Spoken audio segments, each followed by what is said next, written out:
Hi, I'm Nick Tomboulides, and this is the No Uncertain Terms podcast for the week of December 12th, 2022.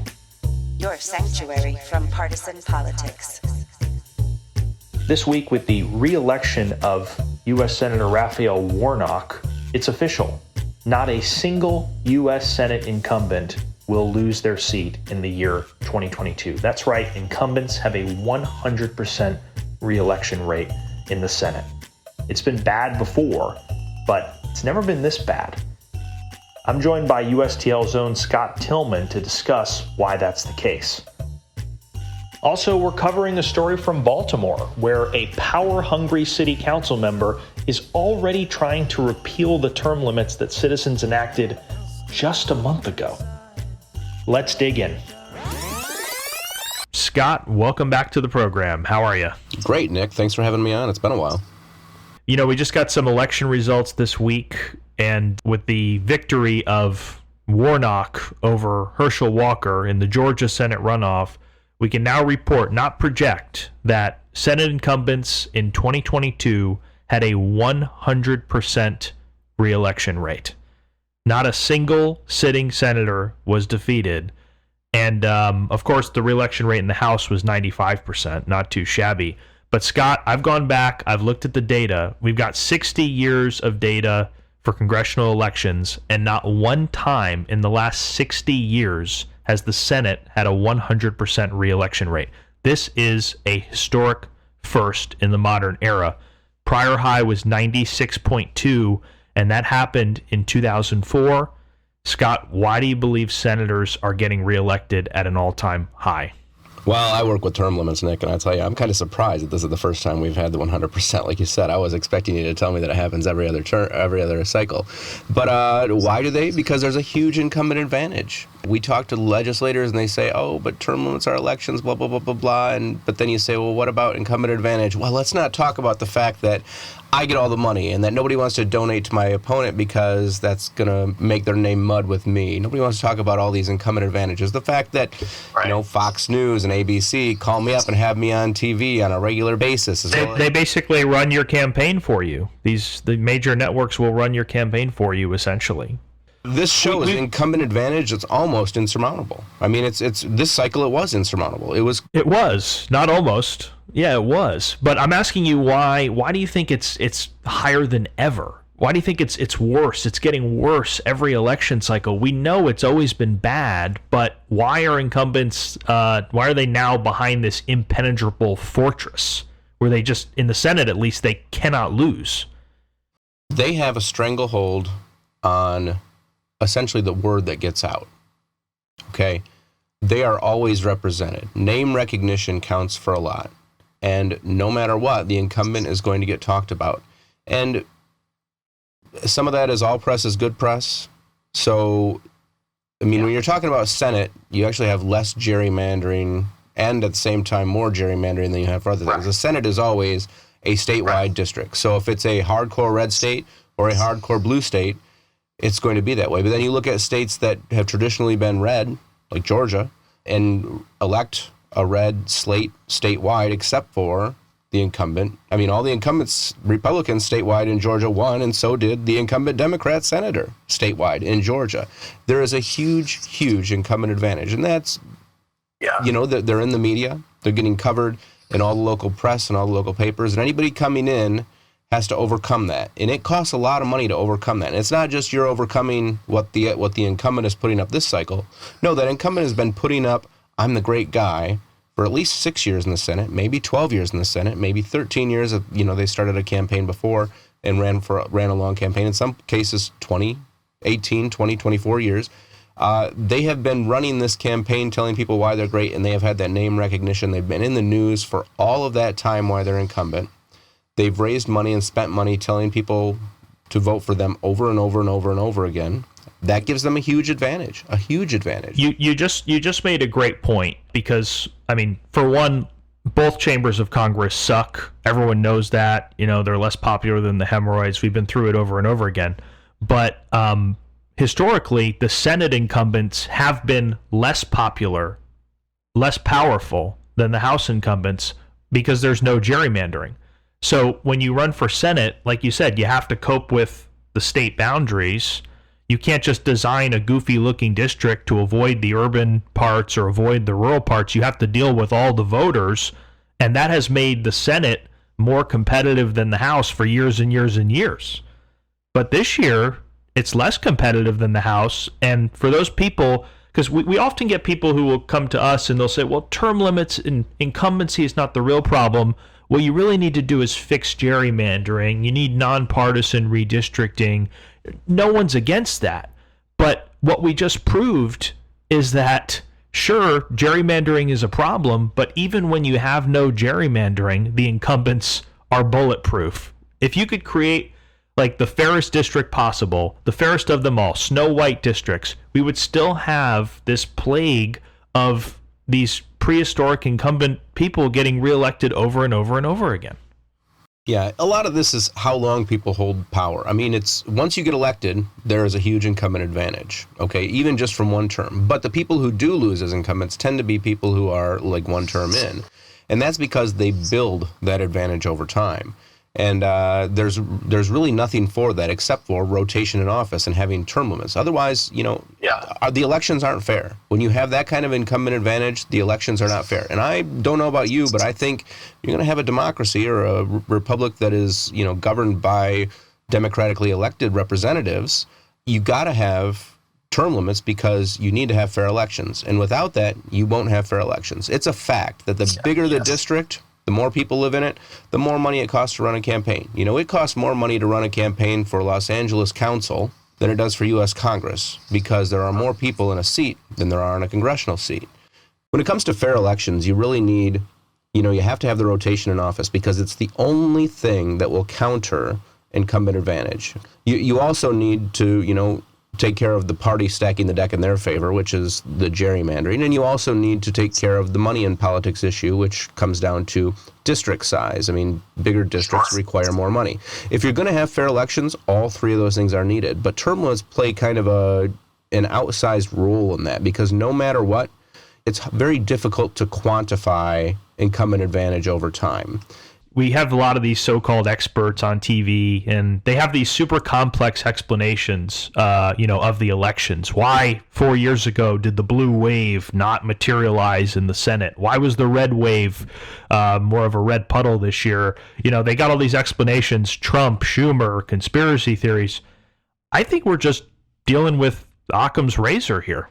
The simplest explanation is usually the right one. Incumbents win because they are incumbents. Simple as that.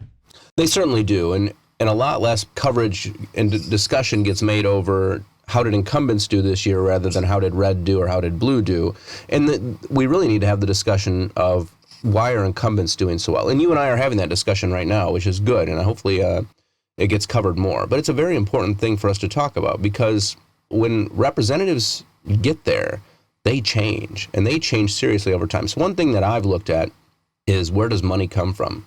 And the first time somebody normally runs for election, they put in a ton of their own money and they get a lot of, local in-district dollars. You know what happens the second time somebody runs? They don't put any of their own money in. They don't. Well, swamp money. Because they don't have to. They still, their mom still writes them a check and their colleagues from the Kiwanis still write them checks and things like that. But most of that money is coming from D.C. or in the case of the state legislatures, coming from, the Capital Beltway in whatever given state. As time goes by, the amount of money that's coming from those special interests that aren't district special interests, but are either national or state special interests, becomes a bigger portion of the pie that they're getting. Corruption. Former Tennessee State House Speaker Glenn Casada has spent the last 20 years in the Tennessee legislature. After his arrest and indictment on 20 federal corruption charges in August, he now faces 20 years, at least, in prison, plus millions in fines. This career politician and opponent of term limits started his career as a Williamson County commissioner in 1994 and was first elected to the State House in 1991. Casada climbed the political ladder to become House Speaker in 2019, a job he only held for 8 months before his political boat started taking on water. Quesada lost his speakership after a texting scandal involving his aide and political sidekick, Cade Cothran, who admitted to drug use in state offices and also soliciting sex from legislative interns and making other inappropriate sexual advances to female lobbyists and staff. Quesada defended his friend Cothran, and in doing so, a series of racist texts were uncovered between Quesada and Cothran. Quesada announced that he would discuss stepping down after he returned from a scheduled European vacation, which would allow him conveniently to continue, in the meantime, to collect his speaker salary, which is about 3 times that of the rank-and-file House members. When he finally stepped down as Speaker, he held on to his seat, getting re-elected in 2020 as an incumbent. However, shortly thereafter, it was revealed that both Quesada and Cothran were under investigation for far more serious charges. In August of this year, Quesada and Cothran were arrested and charged with 8 counts of money laundering, 6 counts of wire fraud, and 2 counts of bribery and kickbacks. Quesada and Cothran had a third partner, former Representative Robin Smith, who is cooperating with authorities, and allegedly created a political consulting firm called Phoenix Solutions. The trio hid their ownership of the company in order to get approved as a state vendor. Get this, prosecutors say they created a fake person named Matthew Phoenix to serve as the face of the company, but this turned out to be an alias for Cothran. This company was used to funnel state money directly to the conspirators. Quesada, by the way, is currently in office. He announced he does not intend to run again when his term ends at the end of this year. Appearing in handcuffs before a federal judge at the end of August, Quesada and Cothran pleaded not guilty to all of these charges. The highest charge carries potential penalties of 20 years in prison and fines of $500,000. If convicted on all the charges, the pair could face 100 years in prison and fines up to $2.5 million. But wait, there's more. As Speaker, Quesada refused to permit a vote on the term limits convention bill. This is the resolution applying for an amendment-writing convention limited to the subject of congressional term limits. Under Article 5 of the U.S. Constitution, if 2/3 of the states apply for such a convention, it must be called to consider the issue and possibly submit an amendment proposal to the states. After Quesada lost his position of leadership, however, the resolution finally reached the floor for a vote in the spring of this year, where it passed 53-34. Quesada voted no to the term limits resolution. Quesada was undone by his hubris, his arrogance, his dishonesty, and, until the end, clung to his sole real conviction that a politician once elected is entitled to line his pockets until the end of time.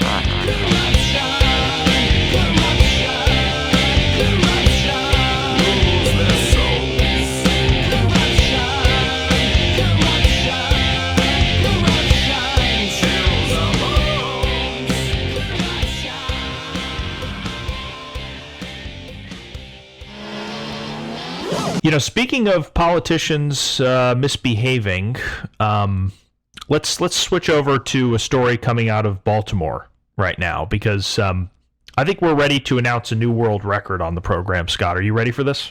So back on November 8th, the people of Baltimore passed term limits on the city council, 8-year limits, passed with 72% of the vote, long overdue there because it's a city that's just been engulfed by corruption. Now, 1 month later, Baltimore City Council member named Ryan Dorsey has introduced a bill to repeal the term limit. To repeal the term limit the people just enacted, and I'm calling it a world record because I think that's the fastest time any politician has ever tried to repeal a term limit after the voters enacted it. 30 days. He didn't even let it marinate for 30 days, Scott. How egregious is that? That's pretty bad. Most of them they actually go into effect at like the end of the year, so it probably hasn't even gone into effect technically yet. He's calling it anti-democratic as he's attempting to undermine the democratic choice of 71% of the voters. I can't think of anything that's more hypocritical. I've never lived in Baltimore. I know a ton of people from there, and I did a little bit of research on this. I wanted to see what motivated the people of Baltimore to vote for term limits in such huge numbers. Here are some stats that might explain why so many people voted for it. This is a study from the University of Chicago, one of the most respected research universities out there. According to the study, federal public corruption convictions, Baltimore has become the second most corrupt city in the country, with a staggering 352 guilty pleas or verdicts over the past decade. 352 federal public corruption convictions. And this is a quote from the author of the report, Professor Dick Simpson. This guy is a former Chicago alderman, so this guy knows corruption very, very well. He said, the number of convictions, 352 in Baltimore for corruption, that's misleading. We estimate, and it's not based on data, just our feeling from the research we do, that for every person who's convicted of corruption, there are 10 more who are complicit in one way or another, but not prosecuted. Where does that put the real number of people involved in corruption in Baltimore? I guess probably, close to the re-election rate for the U.S. Senate, probably close to 100%. Ridiculous numbers. They might as well just convert the city hall into a jail. Like, this is unreal. And the councilman has no clue why people wanted term limits? This is one of those situations where, people know what people want. I mean, if they felt well represented and they felt that the elections were fair and they felt that the city was going great, they wouldn't have voted 80% for a policy change like this. They want change. And why do they want change? Because they know that they don't really get a chance to vote people out. That by the time it gets to them on the ballot, that the deck has been stacked. The Republican or Democrat who's in there and has the established incumbency has the advantage. They don't want that, and they want a significant structural change. So they've gone through and put term limits on the ballot. Now they want it, and you would think an elected representative would at least try to appear like he wants to respect the will of the voters. But this guy, no, apparently not. Yeah, in Baltimore, in adopting term limits this election cycle is more the rule than the exception when it comes to cities. Because when you look at large cities, 9 of the 10 largest cities in the country term limit their mayor or city council or both. Cities with a population over 250,000, a majority of those have term limits. And so Baltimore has been an outlier for a very long time in refusing to pass this. They finally caught up to where the citizens are and where the other cities around the country are. And so it's a very positive development. But the problem is sometimes these councils have outsized power and they can strong arm a repeal or a lengthening onto the ballot. They might put it on in a special election when people are not watching, not voting, or otherwise asleep, and they might try to sneak it by the people and get it in. So we're going to have to monitor this situation to make sure that the councilman doesn't get term limits repealed or lengthened. By the way, at the time of this article on Baltimore, there were 35 investigations underway and 48 pending corruption probes in the Baltimore Inspector General's office. And then councilman wonders why people voted for term limits. We'll keep our eye on that story. Scott, anything you'd like to add before we go? Well, we do have the revolving door, which is a similar, when we talk about corruption, we have the situation where people, it's called the revolving door, and it's a real thing, where people work in congressmen's offices, and then they rotate out of those offices into either departments, where they're writing, executive rules and things, and then they'll rotate over onto K Street. And they come back, write the legislation, they rotate between these places, so they're essentially able to go over to K Street and cash out on their relationships. And anybody else would look at it and say, well, that's corruption. This person is monetizing the relationships that they have to get government to do things. I mean, we hear about omnibus spending bills and trillions of dollars that get spent. A lot of this money ends up in the pockets of people who have simply rotated out of the congressman's office. And what could we do about that? What's something that we could do that would really thwart that? Term limits, where you're bringing in new people on a regular basis, and they're bringing in new staff on a regular basis, and that would seriously upend that, essentially legalize corruption. Term limits now.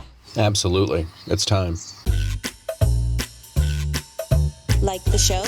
You could help by subscribing and leaving a 5-star review on both Apple and Spotify. It's free. Thanks for joining us for another episode of No Uncertain Terms. The term limits convention bills are moving through the state legislatures. This could be a breakthrough year for the term limits movement. To check on the status of the term limits convention resolution in your state, go to termlimits.com/takeaction. There, you will see if it has been introduced and where it stands in the committee process on its way to the floor vote. If there's action to take, you'll see a Take Action button by your state. Click it. This will give you the opportunity to send a message to the most relevant legislators, urging them to support the legislation. They have to know you're watching. That's termlimits.com/takeaction. If your state has already passed the term limits convention resolution, or the bill's not been introduced in your state, you can still help. Please consider making a contribution to U.S. term limits. It is our aim to hit the reset button on the U.S. Congress, and you can help. Go to termlimits.com/donate. termlimits.com/donate. Thanks. We'll be back next week. The revolution isn't being televised. Fortunately, you have the No Uncertain Terms podcast.